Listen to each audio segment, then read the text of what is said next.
Annyeonghaseyo, hello guys! Welcome back to our vlog. I am Ara. And I'm Yumi and we are the co-sisters for today's video. Samahan nyo naman kami sa aming a day in our life. Today's Tuesday morning tayo, papunta na kami sa school. Naglalakad kami kasama si Mami. Summer na yon. Kahit maaga pa lang, sobrang init na. Mabuti naman may payong kaming dala. It's already summer season na kasi, Ming. We need to drink a lot of water para iwas sakit. Look at Mami, kahit nahirapan siya nagdala ng payo. Basta Nova is life daw. Pagkaon pa more, Mami. We arrived at school at Ara went first inside. Well, ako naman nag-line up na.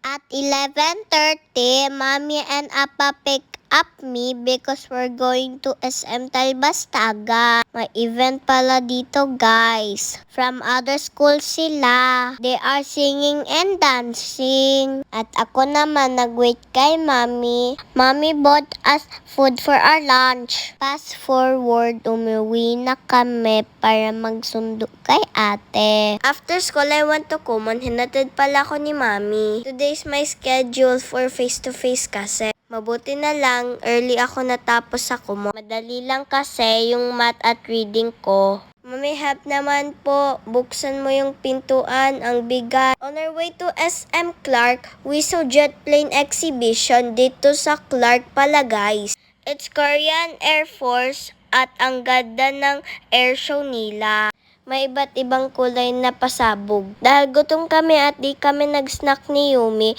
Mami bought us cheese stick and tempura. Kain ng madami, te. Snack muna tayo, te, because mamaya we're going eat out for dinner. Our Korean uncle invite us dahil they miss us because they are busy doing their work. Ngayon lang kami nakapag-greet sa kanila. And we are doing Korean bow at they told us to sit on the floor and they gave us 500 pesos. Ito kasi yung style sa Korea pag New Year. They are happy to see us, guys, kasi dalawa na lang sila sa bahay. Their kids pala nasa Netherlands. They already live there and study there. Please like, follow, and share po. That's all, guys. Thank you for watching. See you in our next vlog. Bye!